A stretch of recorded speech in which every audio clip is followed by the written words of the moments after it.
the Mercury Theater on the air.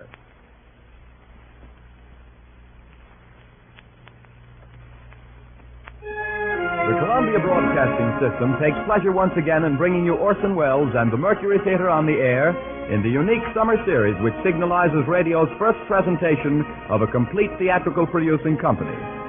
In tonight's performance, the sixth in a group of 9 weekly broadcasts, the regular CBS stations are joined by a coast-to-coast network of the Canadian Broadcasting Corporation. Here is Orson Welles himself, the director of the Mercury Theater, star and producer of these programs, to tell you about tonight's play. Mr. Welles.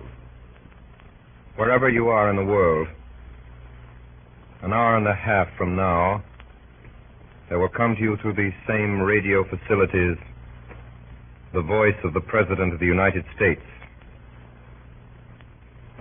Until then, here is another president.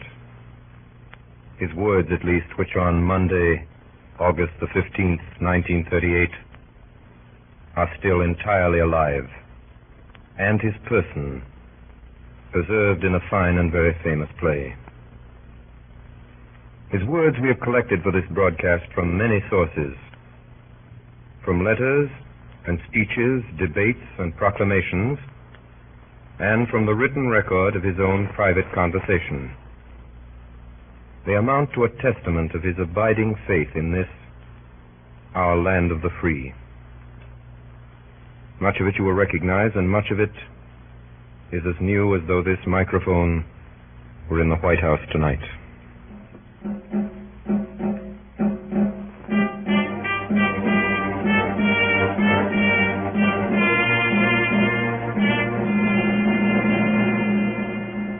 I was born February 12th, 1809, in Hardin County, Kentucky. My parents were both in Virginia, of distinguished families, second families, perhaps I should say. My mother, who died in my 10th year, was of a family of the name of Hanks, some of whom now reside in Macon County, Illinois. My paternal grandfather emigrated from Rockingham County, Virginia, to Kentucky, where a year or two later he was killed by the Indians.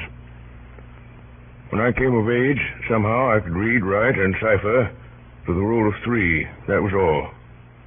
I have not been to school since. Little advance I now have upon this store of education I've picked up from time to time under the pressure of necessity.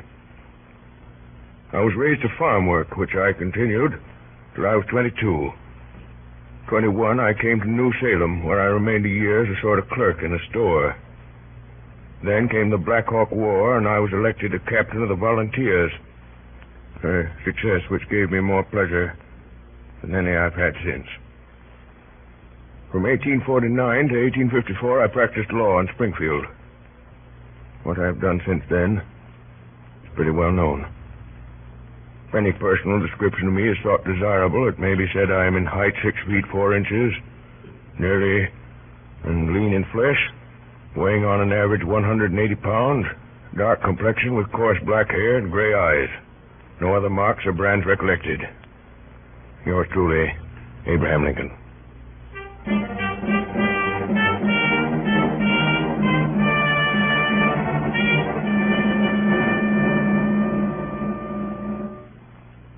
Gentlemen, you said this was a great evening for me.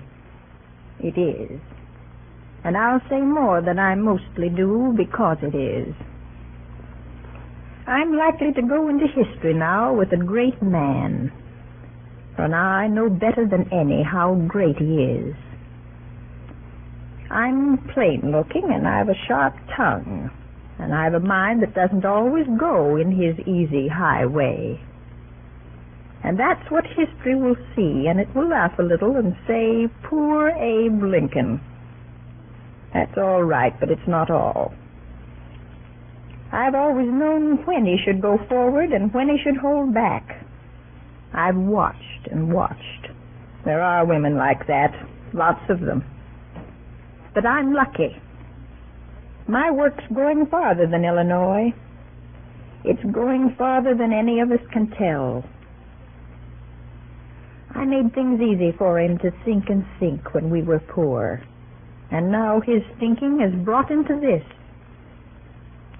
They wanted to make him governor of Oregon.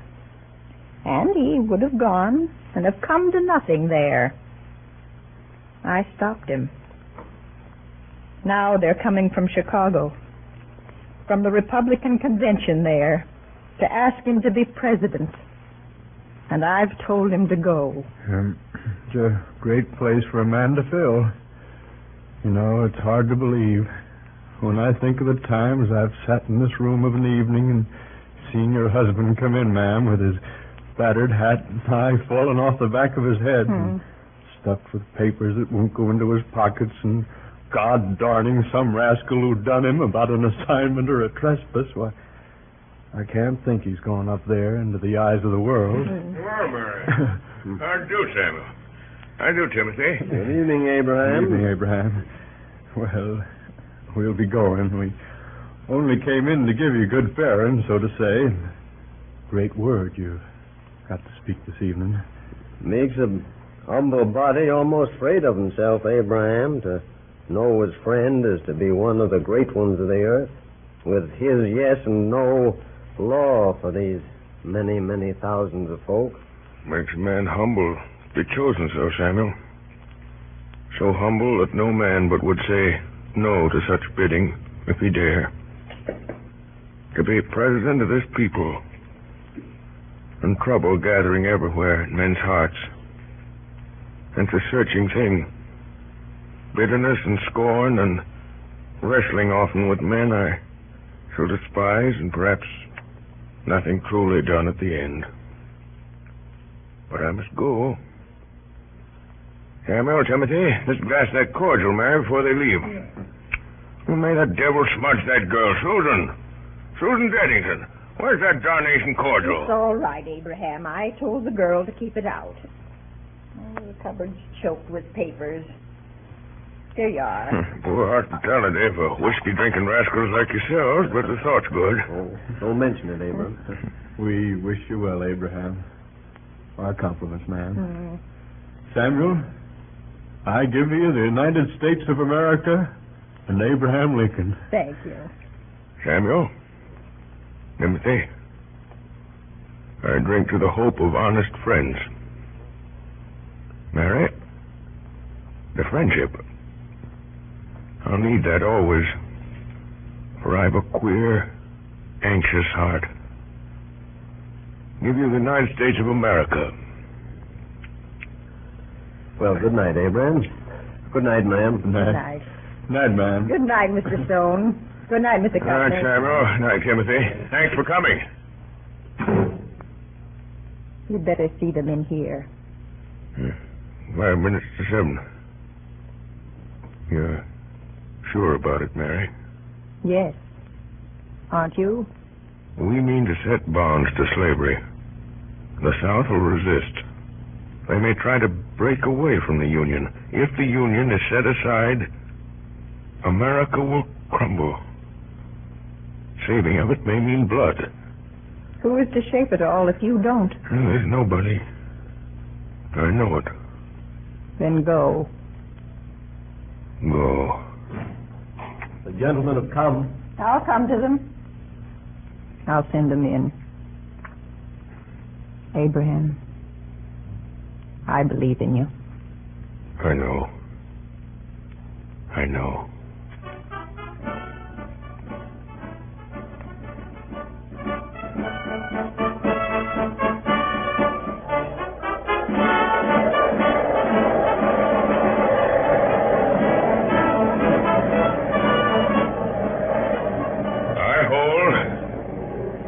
I hold that there is no reason in the world why the Negro is not entitled to all the natural rights enumerated in the Declaration of Independence. The right to life, liberty, and the pursuit of happiness. I hold that he is as much entitled to these as the white man, and the right to eat the bread without the leave of anybody else, which his own hand earns. He is my equal, and the equal of every living man.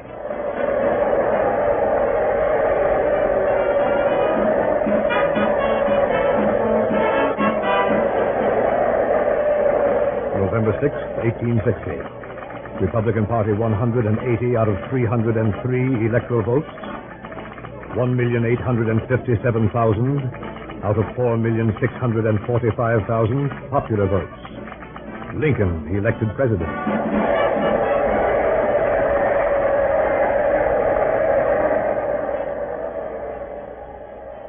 Fellow citizens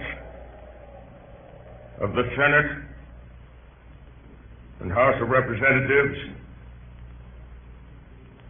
this issue, the right of secession, embraces more than the fate of these United States. It presents to the whole family of man the question whether a constitutional republic or democracy, a government of the people, by the same people, can or cannot maintain its territorial integrity against its own domestic forces. It presents the question whether discontented individuals, too few in numbers to control administration, can always, upon the pretenses or arbitrarily without any pretense, break up their government and thus practically put an end to free government upon the earth. Is there, in all republics, this inherent and fatal weakness?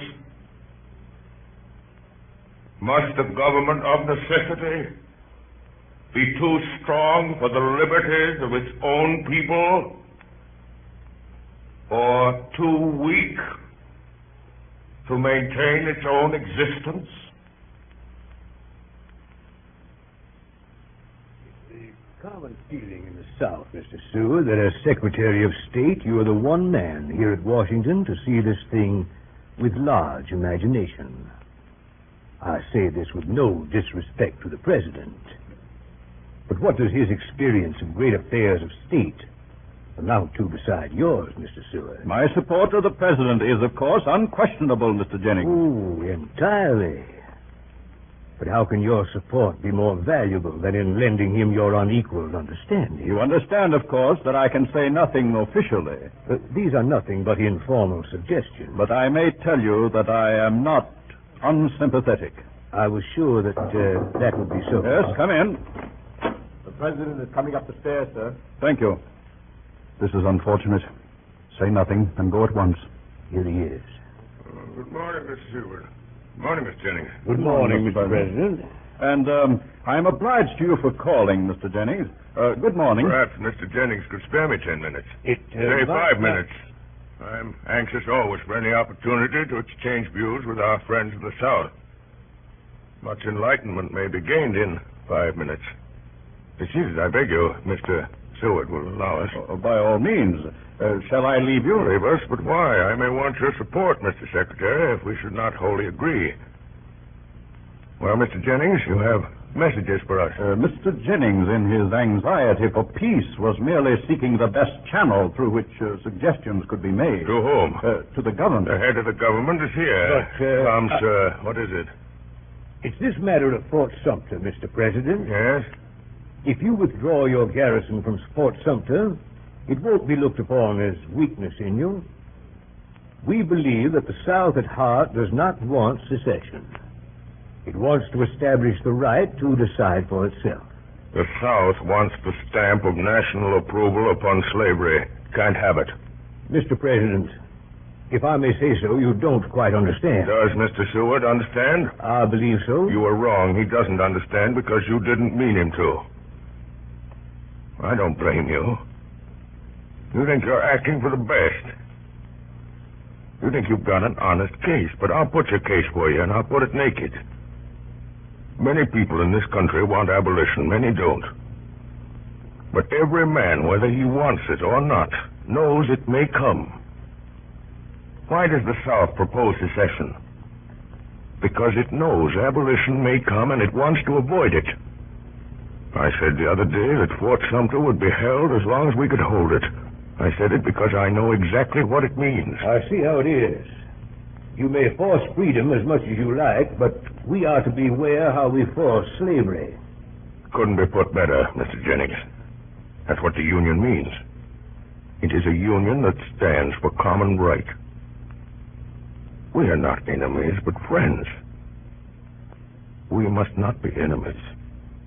Though passion may have strained, do not allow it to break our bonds of affection.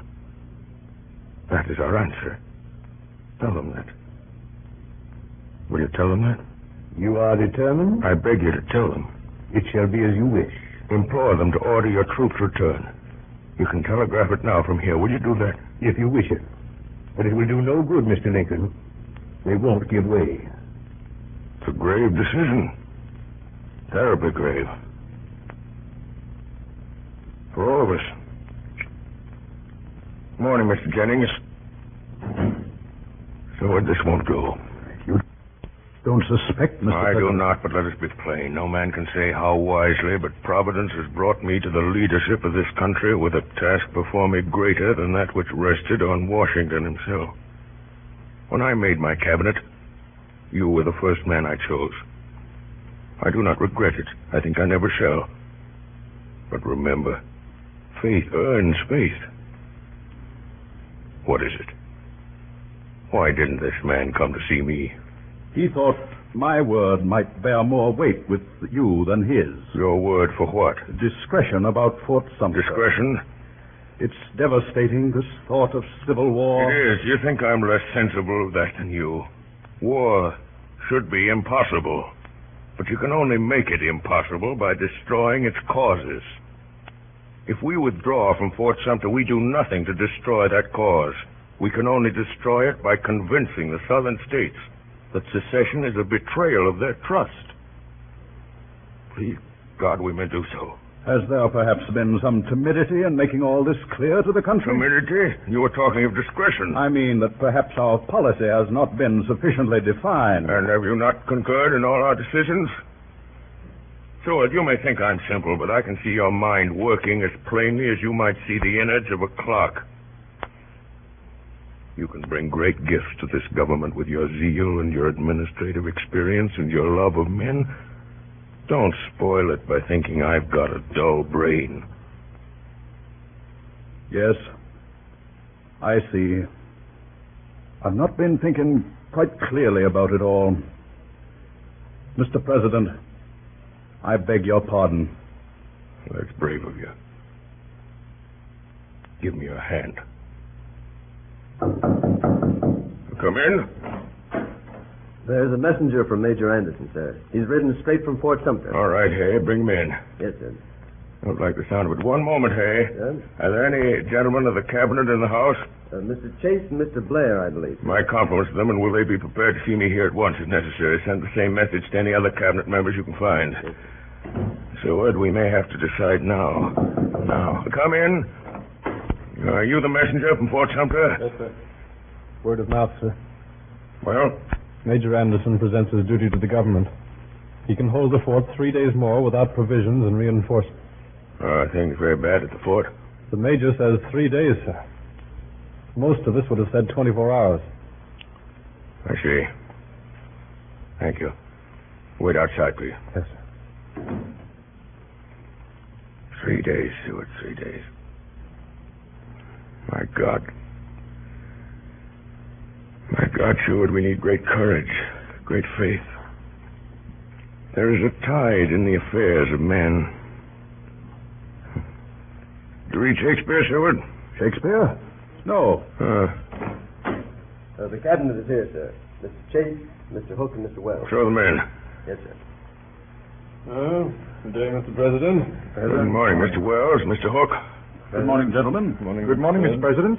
How do you do, Mr. Seward? Something urgent? Let us be seated. Gentlemen, we meet in a crisis, the most fateful perhaps that has ever faced any government in this country. Can be stated briefly. A message has just come from Anderson. He can hold Fort Sumter 3 days at most unless we send men and provisions. Mr. President, I consider that we should withdraw. Don't you see that to withdraw may postpone war, but that it will make it inevitable in the end? It is inevitable if we resist. I fear it will be so, but in that case we shall enter it with uncompromised principles. Mr. Chase? It is difficult, but on the whole, my opinion is with yours, Mr. President. And you, Seward? I respect your opinion, but I must differ. I charge you, all of you, to weigh this thing with all your understanding. To temporize now cannot, in my opinion, avert war. To speak plainly to the world and standing by our resolution to hold Fort Sumter with all our means and in a plain declaration that the Union must be preserved will leave us with a clean cause, simply and loyally supported. I tremble at the thought of war. But we have in our hands a sacred trust. It is threatened. Persuasion has failed, and I conceive it to be our duty to resist. To withhold supplies from Fort Sumter would be to deny that duty. Gentlemen, the matter is before you. For sending men and provisions to Fort Sumter, 3. For immediate withdrawal, 5. Gentlemen, I may have taken upon myself the responsibility of overriding your vote. It will be for me to satisfy Congress and public opinion. Should I receive any resignations? Thank you for your consideration. Will you send in that messenger? Yes, sir. You sent for me, Mr. President? I did. Can you ride back to Fort Sumter at once? Yes, sir. Tell Major Anderson that we cannot reinforce him immediately. We haven't the men. Yes, sir. Say that the first convoy of supplies will leave Washington this evening. Yes, sir. Thank you. Whereas the laws of the United States have been for some time past and now are opposed, and the execution thereof obstructed in the states of South Carolina, Georgia, Alabama, Florida, Mississippi, Louisiana, and Texas, by combinations too powerful to be suppressed by the ordinary course of judicial proceedings, or by the powers vested in the marshals by law. Now, therefore, I, Abraham Lincoln, President of the United States, in virtue of the power in me vested by the Constitution and the laws, have thought fit to call forth and do hereby call forth militia of the several states of the Union to the number of 75,000 in order to suppress said combinations and to cause the laws to be duly executed.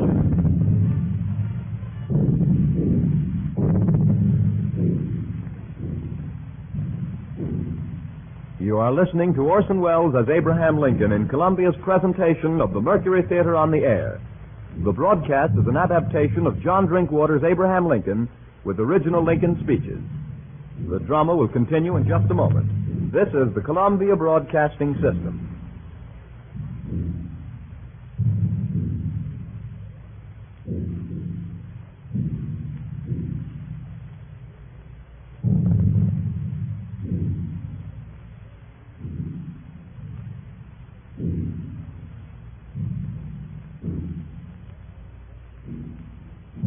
We continue now with the performance of John Drinkwater's Abraham Lincoln by Orson Welles and the Mercury Theater on the Air.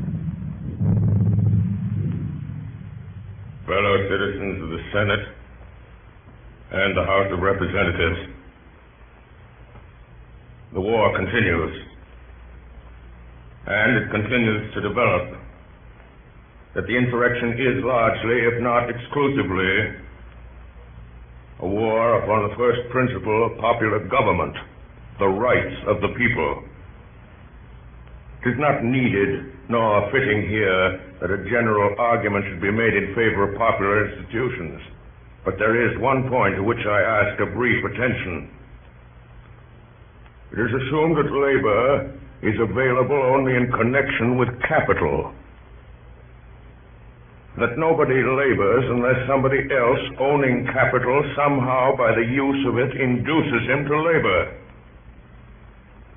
This assumed, it is next considered whether it is best that capital shall hire laborers and thus induce them to work by their own consent, or buy them and drive them to it without their consent. Haven't proceeded that far.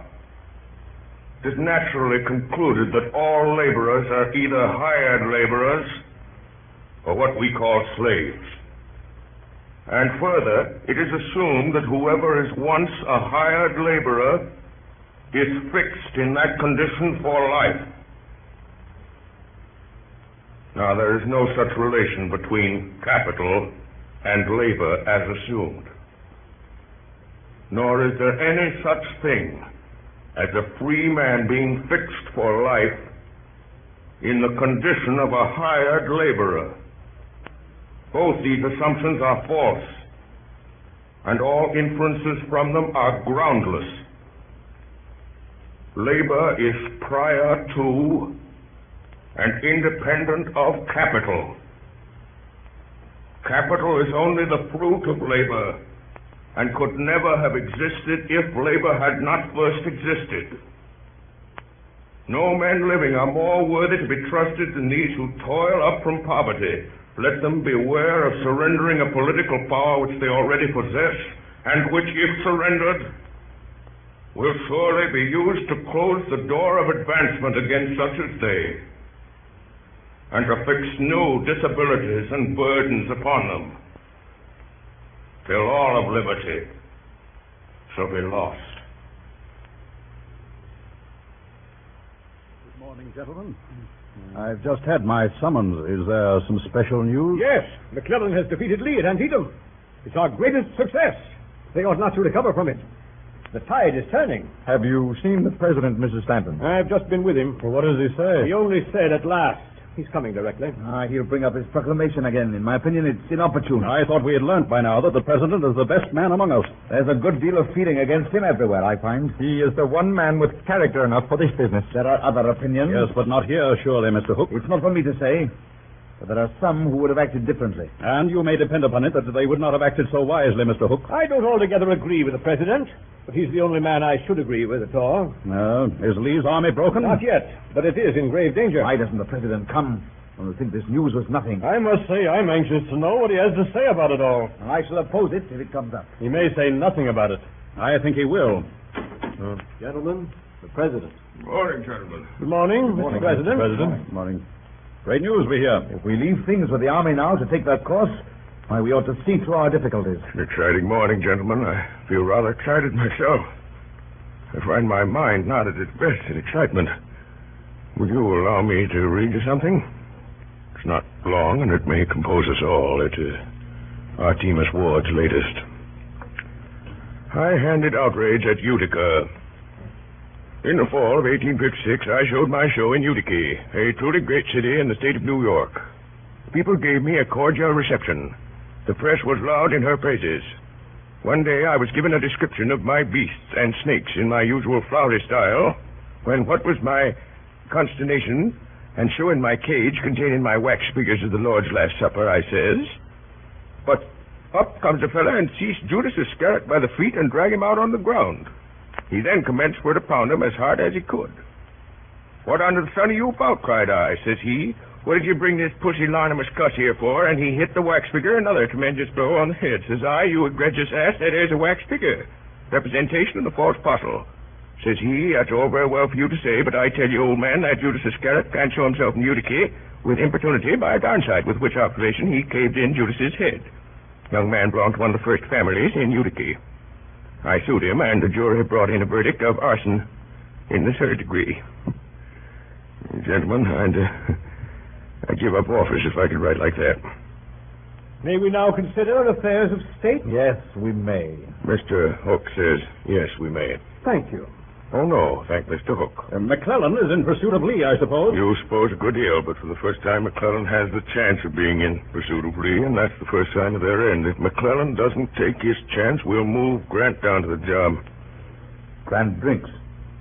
Well, then tell me the name of his brand. I'll send him some barrels. He wins victories. Is there any other business?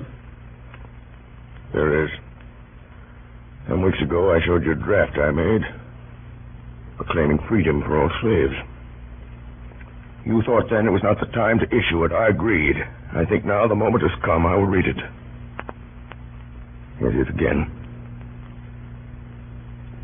It is proclaimed that on the first day of January, in the year of our Lord, 1863, all persons held as slaves within any state, the people whereof shall then be in rebellion against the United States, shall be then, thenceforward, and forever free. I must oppose the issue of such a proclamation at this moment in the most unqualified terms. I do not quite understand, Mr. President, why you think this the precise moment. Believe me, gentlemen, I have considered this matter with all the earnestness and understanding of which I am capable. But when the New York Tribune urged you to come forward with a clear declaration 6 months ago, you rebuked them. Because I thought the occasion not the right one.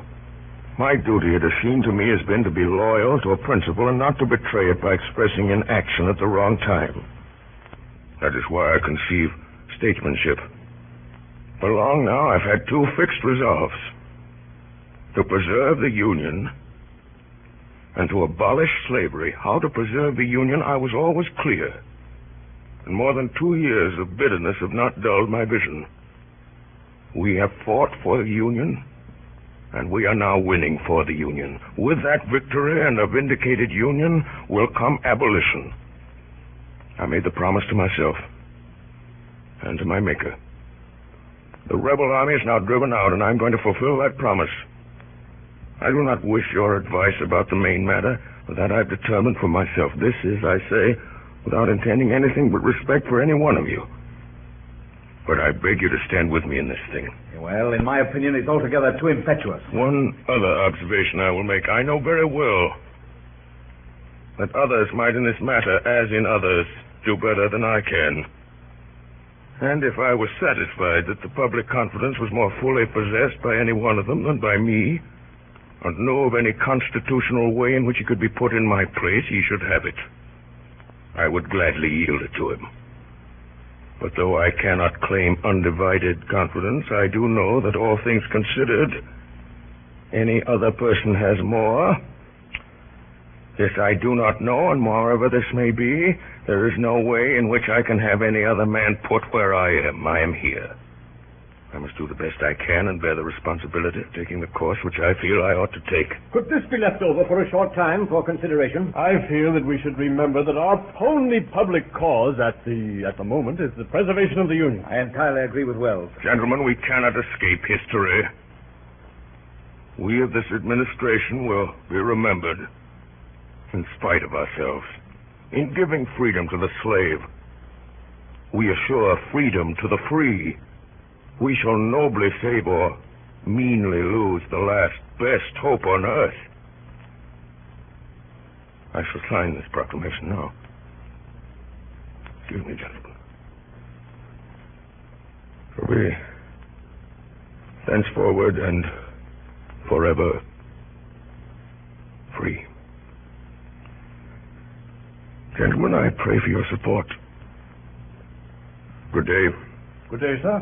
Good day. Good day, Mr. President. Hook. Yes, Mr. President. Hook, will you stay a moment? Yes, Mr. President. Hook, one cannot help hearing things. I beg your pardon? Hook, there's a way some people have when a man says a disagreeable thing of asking him to repeat it, hoping to embarrass him. It's often effective, but I'm not easily embarrassed. I said one cannot help hearing things. And I do not understand what you mean, Mr. President. Come, Hook, we're alone. Lincoln is a good enough name, and I think you understand. How should I? Then plainly there are intrigues going on. Against the government? No. In it. Against me. Well, criticism, perhaps. To what end? To better my ways? I presume that might be the purpose. Then why am I not told what it is? I imagine it's natural compunction. Or ambition? What do you mean? Hook, you've been bitten by the White House bug. You think you ought to be in my place. You're well informed. You cannot imagine why everyone does not see that you ought to be in my place. By what right you say that? It is not true. You take me unprepared. You have me at a disadvantage. You speak as a very scrupulous man, Hook. You question my honor? As you will. Then I resign. As a protest against... Your suspicion. This false? Very well. I'll be frank. I mistrust your judgment, Mr. Lincoln. In what? Generally, you overemphasize abolition. You don't mean that. You mean that you fear possible public feeling against abolition. It must be persuaded, not forced. Besides, you have, in my opinion, failed in necessary firmness in telling the South What will be the individual penalties of rebellion? This is war. I will not allow it to become a blood feud. But we are fighting treason. We must meet it with severity. We will defeat treason. I will meet it with conciliation. It is a policy of weakness. It is a policy of faith. It is a policy of compassion. Hook, why do you plague me with these jealousies? Once before I found a member of my cabinet working behind my back, but he was disinterested and he made amends. Nobly. But, Hook, you have allowed the burden of these days to sour you. I know it all. I've watched you plotting and plotting for authority, and I, who am a lonely man and sick at heart. So great is the task God has given to my hand, and so few are my days, and my deepest hunger is always for loyalty in my own house. You have withheld it from me. You have done great service in your office, but you have grown envious. Now you resign as you did once before when I came openly to you in friendship. And you think that again I shall flatter you and coax you to stay. I won't do it. Let's take you at your word. I'm content. Will you shake hands? No. I beg you to excuse me.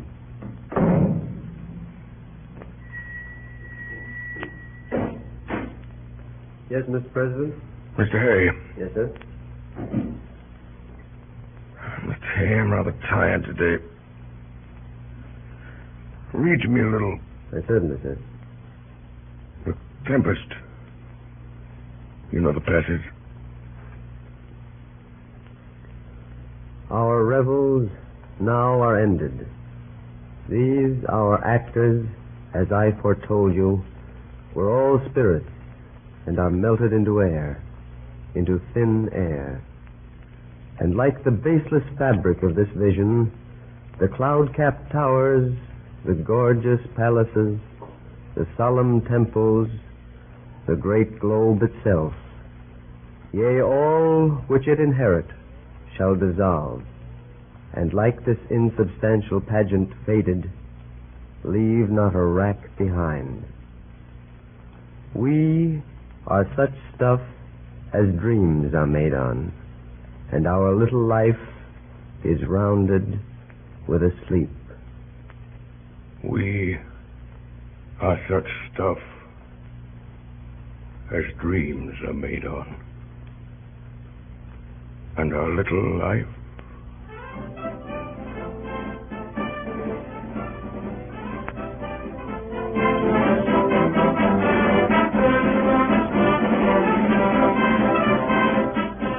ordered that the 4th day of April, 1865, be the day for a general movement of all the land and naval forces of the United States against the insurgent forces. That especially the Army of the Potomac, the Army of Western Virginia, the Army near Munfordville, Kentucky, the Army and flotilla at Cairo, and a naval force in the Gulf of Mexico be ready to move on that day.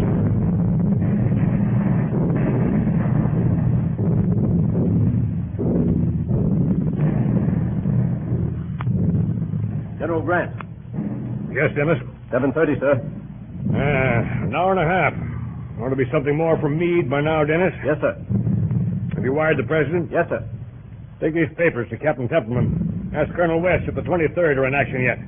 Tell the cook to send some soup at 10 o'clock. Say it was cold yesterday. Yes, sir. Give me that map, Maylands. Yes.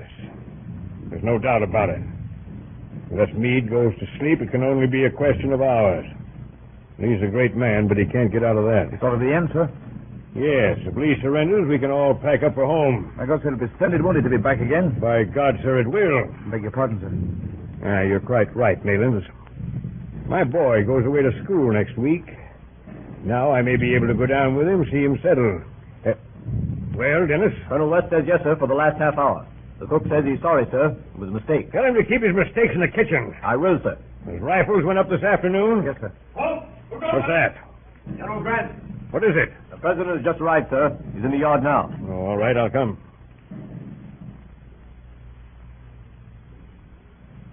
General Grant? Wasn't expecting you, sir. No, I couldn't keep away. How's it going? Meade sent word an hour and a half ago that Lee was surrounded all but 2 miles, which was closing in. And ought about settle it, eh? Unless anything goes wrong in those 2 miles, sir. I'm expecting a further report from Meade every minute. Would there be more fighting? It'll probably mean fighting through the night, more or less. But Lee must realize it's hopeless by the morning. Dispatch, sir. Yes. General Meade, sir. Thank you. You needn't wait. Yes, they've closed the ring. Meade gives them 10 hours. Timed at 8. That's 6 o'clock in the morning. We must be merciful. Bob Lee's been a gallant fellow. Perhaps you'll look through this list, sir. I hope it's the last we shall have. It's a horrible part of the business, Grant. Any shootings? 1. Damn it, Grant, why can't you do without it? Oh, no. No, of course not. Who is it? William Scott says it's rather a hard case. And what is it? He's just on a heavy march, sir, and volunteered for double guard duty to relieve a sick friend. He was found asleep at his post. I was anxious to spare him, but it couldn't be done. It was a critical place at a gravely critical time. When is it to be? Tomorrow at daybreak, sir. I don't see that it'll do him any good to be shot. Where is he? In the barn, I believe, sir. Thanks. Think I'll go see him. I go with you, sir? No, thank you.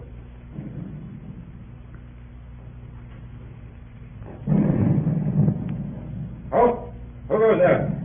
Is this where the boy is held? Yes, Mr. President. Wait outside, will you? Yes. Are you William Scott? Yes, sir. Know who I am? Yes, Mr. Lincoln. General tells me you've been court-martialed. Yes, sir. Asleep on guard. Yes, sir. It's a very serious offense.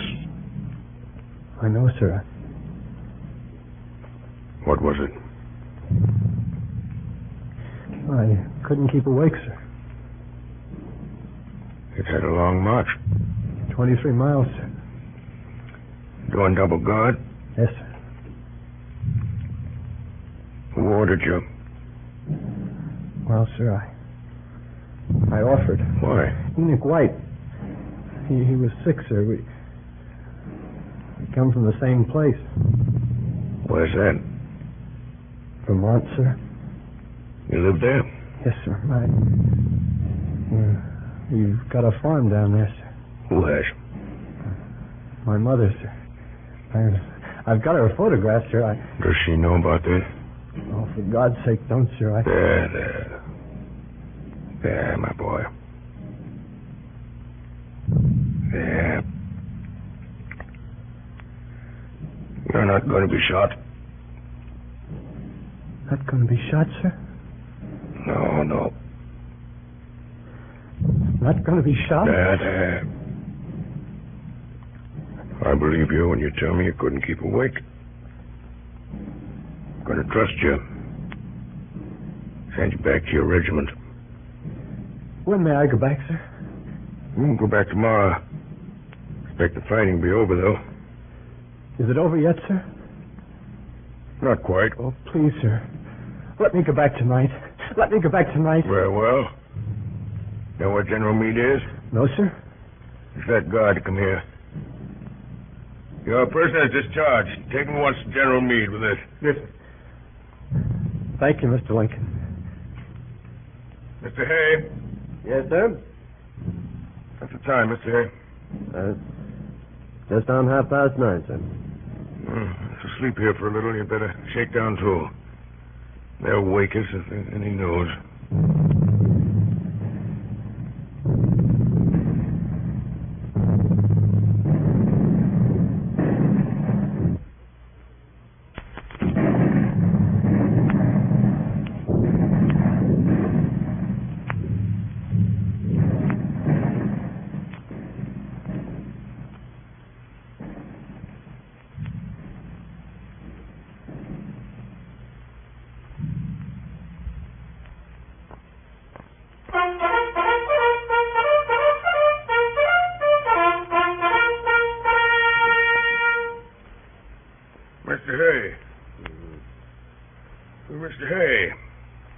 Hello. What the devil is it? I beg your pardon, Mr. Lincoln. Not at all. Slept well, hey? Well, I feel a little crumpled, sir. What's the time? 6 o'clock, sir. Listen. I don't hear anything, Mr. Lincoln. I sure did. Guns have stopped. Good morning, sir. Morning, Hay. Good morning, General. I didn't disturb you last night. A message has come from Meade. Lee asked for an armistice at 4 o'clock. An armistice? Yes, sir. An armistice? For 4 years, life has been but the hope of this moment. It's strange how simple it is when it comes.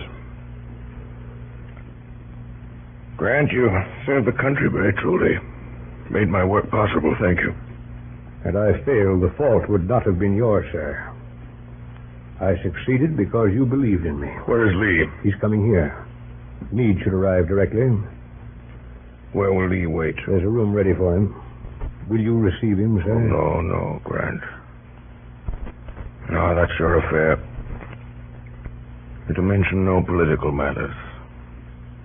Be generous. I needn't say that. I have written out the terms I suggest. Here they are, sir. Yes, they do you honor. General Meade is here, sir. Ask him to come here. Yes, sir. I learned a good deal from Robert Lee in early days. He's a better man than most of us. This business will go pretty near his heart, sir. I'm glad it's to be done by a brave gentleman, Grant.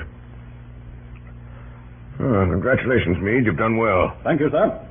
Was there much more fighting? Pretty hot for an hour or two. How long will Lee be? Only a few minutes, I should say, sir. You said nothing about terms. No, sir. Did a boy named Scott come to you? Yes, sir. He went into action at once. He was killed. Killed? Queer world, Grant. Is there any proclamation to be made, sir, about the rebels? I hope There will be no persecution, no bloody work after this war is over. I'll have nothing of hanging or shooting these men, even the worst of them. Frighten them out of the country, open the gates, let down the bars, scare them off, shoo. Enough lives have been sacrificed. Goodbye, Grant. Report at Washington as soon as you can. Mr. President, Yes?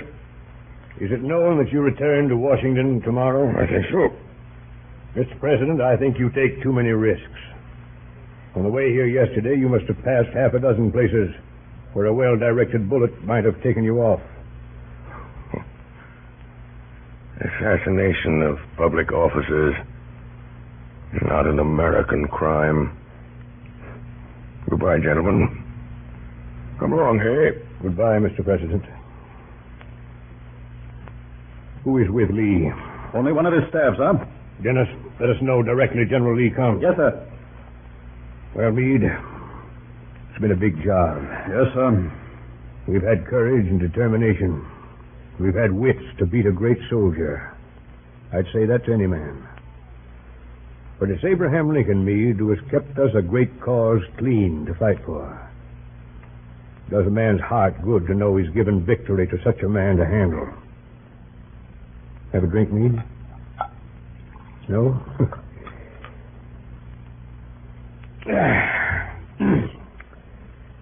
You know, Meade, there were fools who wanted me to oppose Lincoln for the presidency. General Lee is here, sir. Meade, will General Lee do me the honor of meeting me in here? Where the deuce my hat, Dennis, my sword? Yes, sir. General Lee, sir.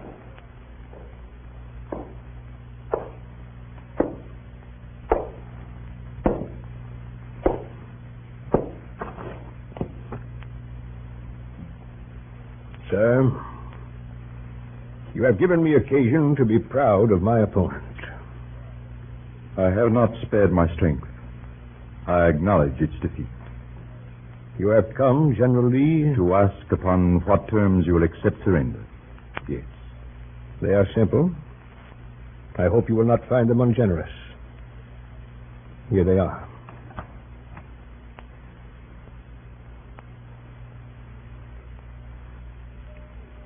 You are magnanimous, sir. May I make one submission? It would be a privilege if I could consider it. You allow our officers to keep their horses, General Grant. That is gracious. Our cavalry troopers' horses also are their own. I understand. They'll be needed on the farms. It shall be done. I thank you. I accept your terms.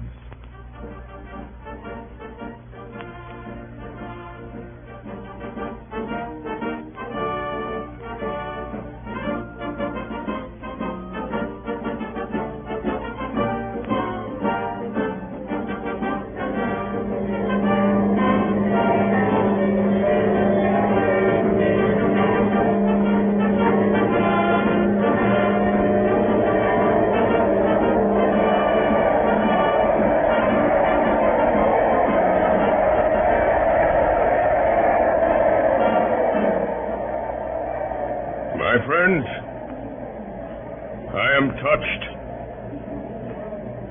deeply touched, by this mark of your goodwill.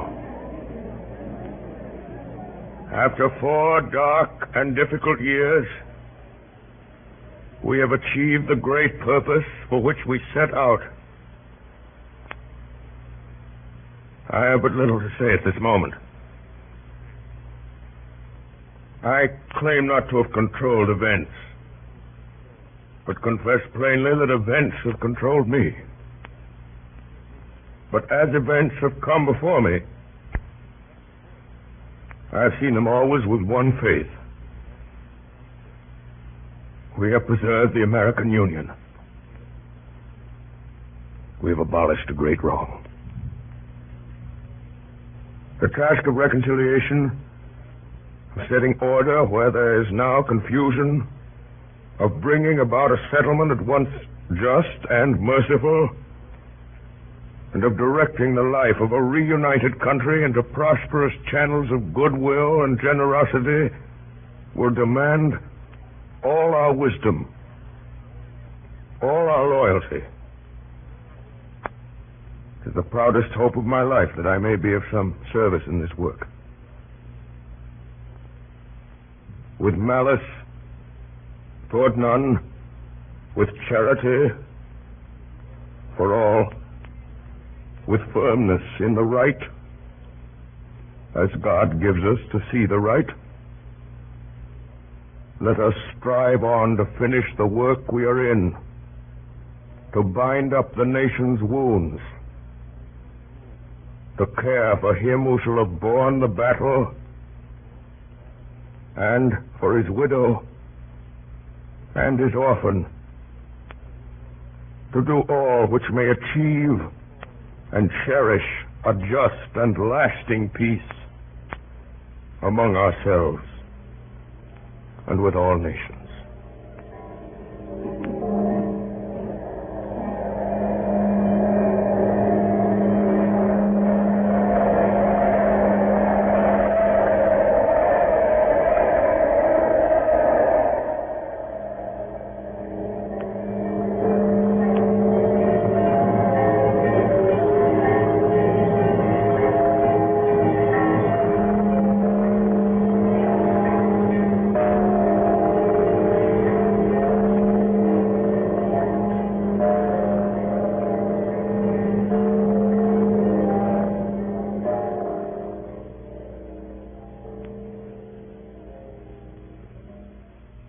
Good Friday, April 14th, 1865.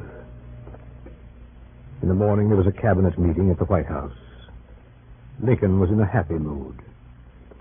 He told Grant and the cabinet of a dream he had dreamed, which had come to him several times before.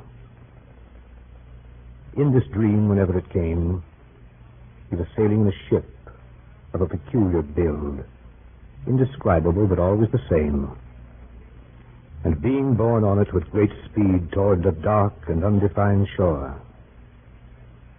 He had always dreamed this before a victory. He dreamed it before Antietam, before Murfreesboro, before Gettysburg, before Vicksburg. In the afternoon, Mr. and Mrs. Lincoln drove together and he talked to her of the life they would lead back in Springfield, Illinois, when this presidency was over. That night, Mr. and Mrs. Lincoln went to Ford's Theater. The theater was crowded. Many officers returned from the war were there and eager to see Lincoln. The play was Our American Cousin.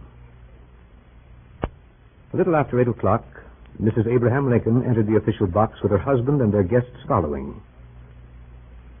Sometime after 10 o'clock, at a point in the play which no person present could afterwards remember, a shot was heard in the theater, and Abraham Lincoln fell forward upon the front of the box, unconscious and dying. He was carried to a house near the theater. His sons and closest friends were summoned. A dismal drizzle of rain was falling as the dawn came to Washington after a night of terror. In the streets, men stood in groups discussing the tragedy. Then at 7:30, the tolling of all the church bells in the town and a hush in the streets. Lincoln was dead.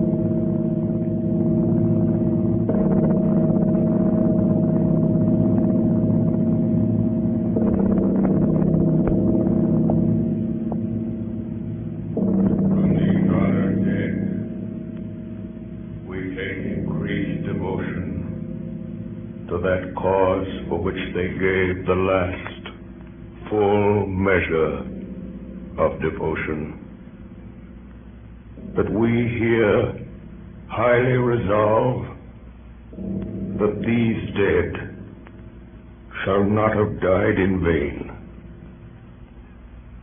that this nation under God shall have a new birth of freedom, and that government of the people, by the people, for the people, shall not perish from the earth.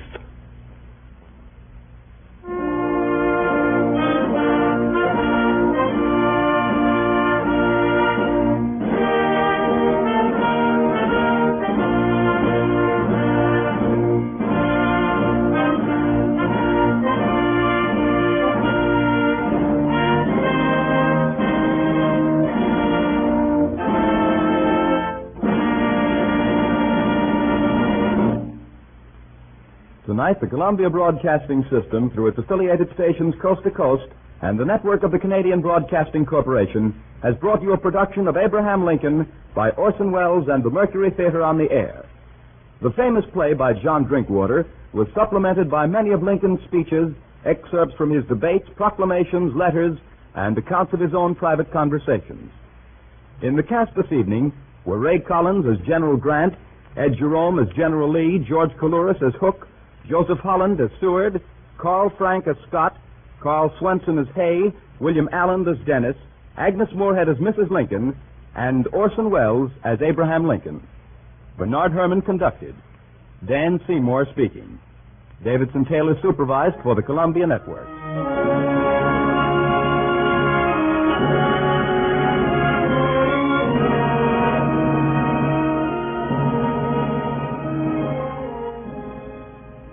Next week at this same time, Orson Welles and the Mercury Theater on the Air will bring you Schnitzler's Viennese romance, The Affairs of Anatole. This is the Columbia Broadcasting System.